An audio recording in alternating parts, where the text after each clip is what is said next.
మోహన్ వాణి ఛానల్కు నా హృదయపూర్వక ధన్యవాదములు. వినండి, వినిపించండి, వింటూనే ఉండండి. ఏ స్వీట్ మెమరీస్ అంటే ఇవన్నీ చిన్నతనపు జ్ఞాపకాలు. మనం అందరం కలిసి ఆ చిన్నతనంలోకి వెళదామా? నాకు మా తమ్ముడు సాయిబాబా పంపించాడు.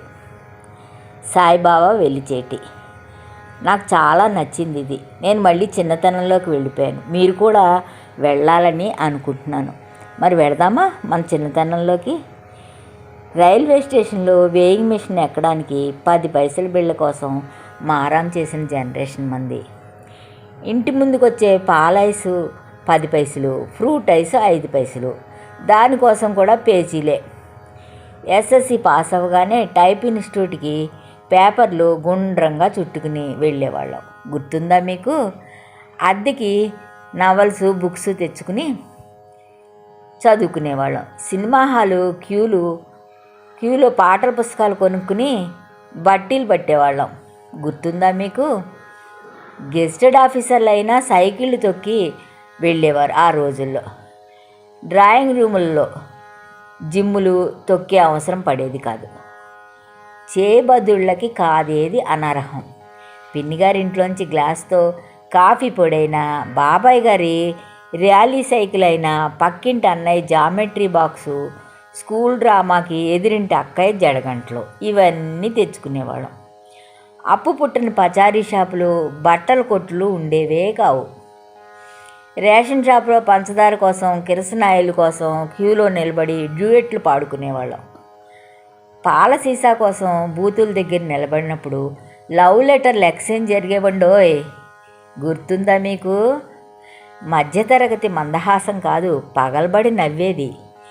ఇంటి ముందుకు కోతులు ఆడించేవాడు, పాములు ఆడించేవాడు, గంగిరెద్దులు ఆడించేవాడు, ఎలుగుబంటిని తెచ్చేవాడు, చిలక జోస్యం చెప్పేవాడు, వానలు పడాలి వానదేవుడా అని కప్పలకు పెళ్ళిళ్ళు చేసేవాళ్ళు. కాలాన్ని బట్టి వచ్చి వినోదం అందించేవాళ్ళు. ఇప్పట్లాగా టీవీలు ఎక్కడండి? అవే మా టీవీలు. మేకప్లు అంటే తెలియని రోజుల్లో మొహాలకు గులాబీ రంగులు లేసుకొచ్చి ఇళ్ల ముందు సినిమా పాటలకి డ్యాన్సులు ఆడేవారు. అప్పట్లో పౌడర్ కొనమని పేచీలు పెట్టేవాళ్ళం. అమ్మమ్మలు, బామ్మలు అనేవారు, గోడకి నిన్ననే సున్నం వేయించామే, అది కొంచెం రాసుకో వెళ్ళు అనేవారు. గుర్తుందా మీకు? గారడీల వాళ్ళు బ్యాలెన్సింగ్ ఎలాగో పైన తాడు మీద చిన్నపిల్లలు నడిపిస్తూ చూపించేవాడు. అదో విడ్డూరం. అందరూ అక్కడికి వెళ్ళిపోయేవాళ్ళం. మూలికలు, పసర్లు అమ్మేవాళ్ళు. తాము నయం చేయలేని రోగం లేదనేవాళ్ళు. బస్టాండ్లో చెవి గులుములు తీస్తామనే పెట్టెలతో తిరిగేవాళ్ళు.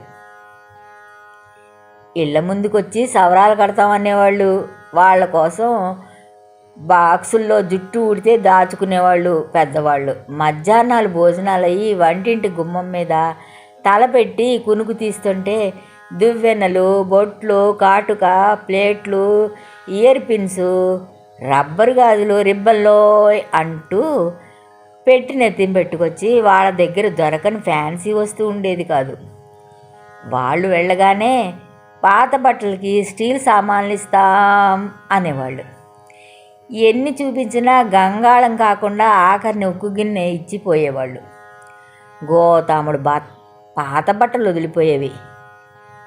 కత్తికి సాన పెడతాం, నవార్లు నేస్తాం, పరుపు లేకుతాం, గిన్నెలకి సొట్టాలు తీస్తాం, బంగారం, వెండి వస్తువులకి పాలిష్ పెడతాం, అరువు మీద చీరలు ఇస్తాం అంటూ ఇంటి ఇల్లాళ్ళని ఊపిరి తీసుకుని ఇచ్చేవాళ్ళు కారు.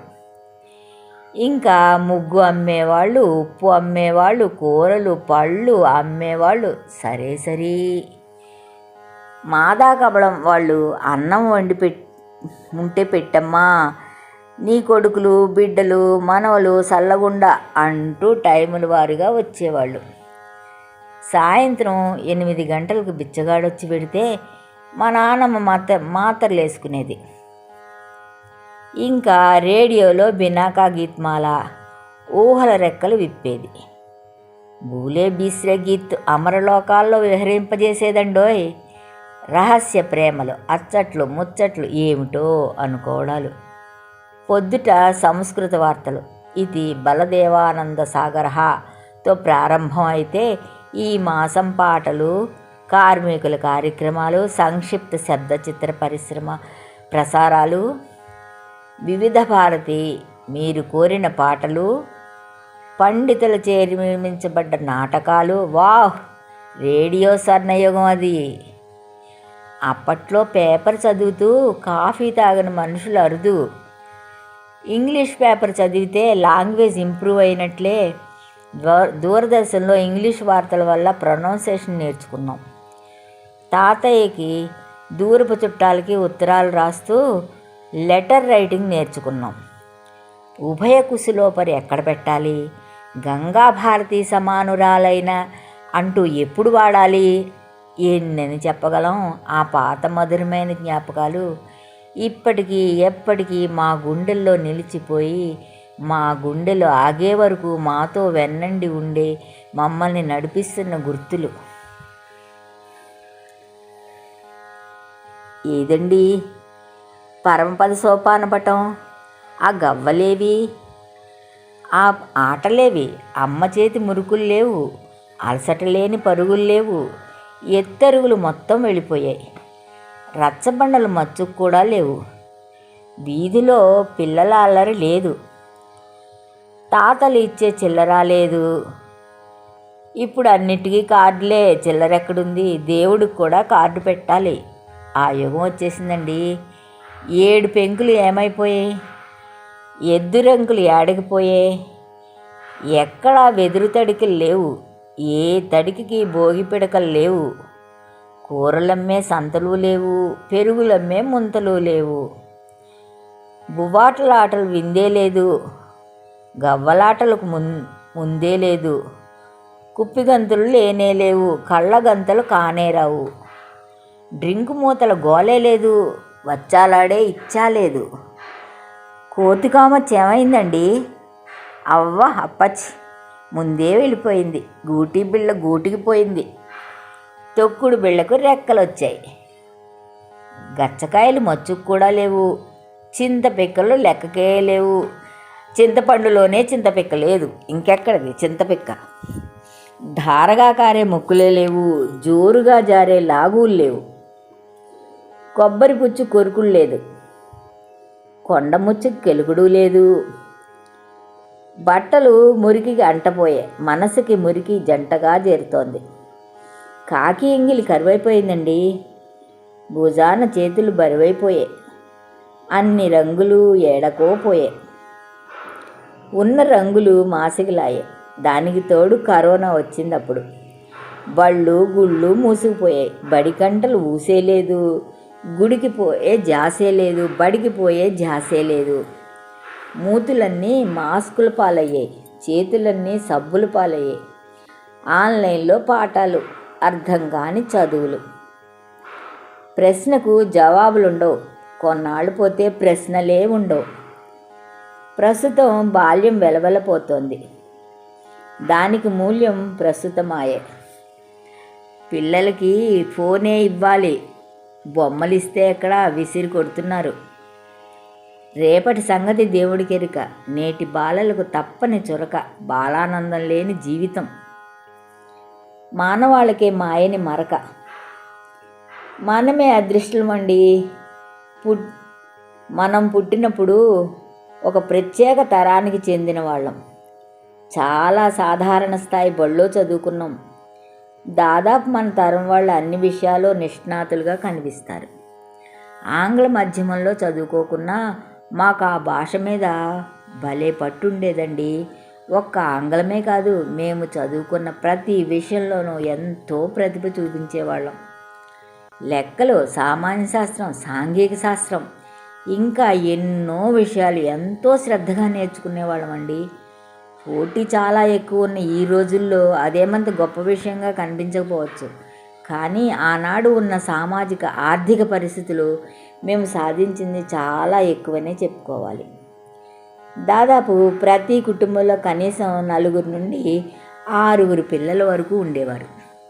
అంత పెద్ద కుటుంబం కేవలం తండ్రి సంపాదన పైనే ఆధారపడేది. అంటే అందరికీ కడుపు నిండా తిండి దొరకడమే కష్టమయ్యేది ఒక్కొక్క ఇంట్లో. పొద్దున్నే చద్దన్నం, మధ్యాహ్నం మామూలు భోజనం, రాత్రికి కూడా అంతేనండోయ్. పండగ రోజులు మాత్రం కాస్త ప్రత్యేకంగా ఉండేవి. బొగ్గుల కుంపట్లోనో కట్టెల పొయ్యిలోనో వంటలు చేసి ఇంతమంది పిల్లలను పెంచిన ఆనాటి తల్లుల రుణం ఎంత ఇచ్చినా తీర్చుకోలేమండి. దాదాపు అందరం బట్టి పంతులు బడిలోనో ప్రభుత్వ ఉచిత పాఠశాలలోనో చదువుకున్న వాళ్ళమే. మనలో చాలామంది డిగ్రీ చదువు వరకు వెళ్ళే వరకు చెప్పులు లేకుండా నడిచిన వాళ్ళమే. ఆ రోజుల్లో చాలా సాధారణంగా ఉండేవి బడి చదువులు. చదువులు అయిన వెంటనే తల్లిదండ్రులు తమ బిడ్డలను ఏదో ఒక ప్రభుత్వ ఉద్యోగం వస్తే చాలు అనుకునేవాళ్ళు. ఆ రోజుల్లో ప్రభుత్వం డిగ్రీ చేసి పీజీ చేసిన వాళ్ళు కూడా చాలా తక్కువ. మా తరం వాళ్ళకి సినిమా రేడియో తప్ప వేరే వినోదం ఉండేది కాదు. ₹1 ఇచ్చి తెరకు దగ్గరగా కూర్చుని చూసిన సినిమాలు ఎన్నో. అది కాకుండా రేడియోలో పాత కొత్త పాటలు వినడం ఎంతో ఇష్టంగా ఉండేది. ఘంటసాల, పిఠాపురం నాగేశ్వరరావు, మాధవపెద్ది, సత్యం, సుశీల, లీల, జిక్కిగారులు పాడిన తెలుగు పాటలంటే పడి చచ్చేవాళ్ళమండి. ఇంకా హిందీ పాటల విషయానికి వస్తే పాటల ట్యూన్ బట్టి సంగీత దర్శకులు ఎవరో చెప్పేవాళ్ళం.